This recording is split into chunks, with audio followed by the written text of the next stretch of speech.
Hello everyone, আশা করছি তোমাদের সকলে পুজো খুব ভালো কেটেছে। আমাদেরও কেটেছে খুব ভালো। ষষ্ঠীর দিন সকালবেলায় আমাদের বাড়িতে নিয়ম রয়েছে, মায়েরা তাদের সন্তানদের নতুন জামা কাপড় আর ঠাকুরের কাছে পুজো দেওয়া সামগ্রী দিয়ে সন্তানদেরকে ষষ্ঠীর ষাট দেয়। এরপর আর ষষ্ঠীর দিনে কোনো ভিডিও করা হয়নি।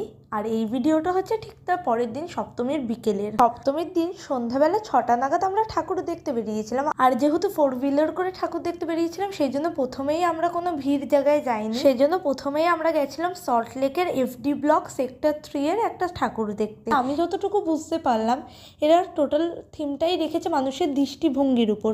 অসংখ্য মানুষের চোখের মোটিভ দিয়ে এই প্যান্ডেলটাকে সুসজ্জিতভাবে সাজানো রয়েছে এবং একটি মানুষ ডানা মেলে উড়তে চাইছেন সেটাও বোঝাতে চেয়েছেন এনাদের থিমের মধ্যে দিয়ে এনারা মানুষের চেতনার জাগরণ করাতে চেয়েছেন। আর এই সুন্দর সুসজ্জিত প্যান্ডেলের মাঝে বিরাজমান রয়েছেন মা তার সপরিবারে। এই পুজোটা একটা মাঠের মধ্যে হচ্ছে, আর প্যান্ডেল থেকে বেরোলেই দেখতে পাচ্ছি এখানে মেলার মতো বসেছে, অনেকগুলো স্টল রয়েছে, খাওয়া দাওয়ারও স্টল রয়েছে। তো আমরা পিৎজা হাট থেকে একটু পিৎজা নিয়ে নিলাম। আমার সপ্তমীর আউটফিট আর লুকটা কোনোটাই তোমাদের সাথে সেইভাবে শেয়ারই করা হয়নি ভিডিওর শুরুতে, তাই এখন শেয়ার করে দিলাম।